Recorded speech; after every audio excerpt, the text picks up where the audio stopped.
د مناسب بشتري انتظام وکړي. تاسو به څه نه ځي، تاسو څه برازي. دویمه خبره دا ده چې دا مسله د جمعیت علما نه ده. موږ یو پیغام ورکو د ټول باجوړ ولس ته چې دا د جمعیت علما مسله نه ده.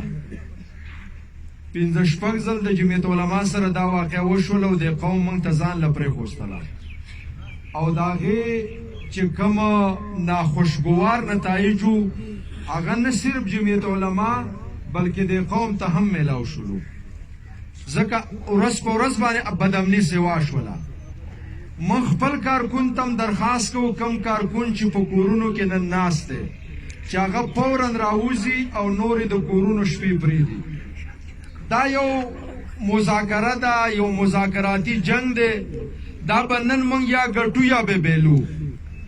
دویمه خبره دا ده چې کوم باجوړ ولس دی په هغې کې مشران دي، هغې کې علما دي، هغې کې سیاسي پارټیانې دي، هغې کې صحافي حضرات دي، هغې کې تاجر برادری ده.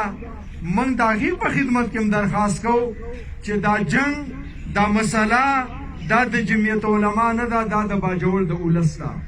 راځئ کښېنئ ټول قوم راشي په دې ځای باندې او موږ او تاسو یو فیصله کن مرحله کې داخل شو چې یا د باجوړ ته امن وګټو او که امن نه راځي چې بیا اجتماعي شهادت په دې ځای باندې ورکو.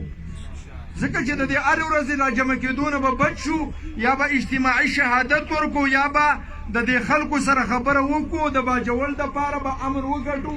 مشر ته به هم امن راشي، سیاسي سړي ته به هم امن راشي، عالم ته به هم امن راشي.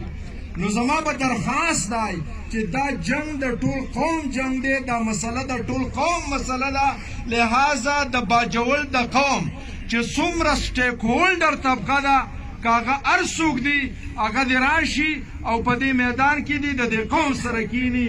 دا قوم ناست دی او دا جنگ د قوم دی. په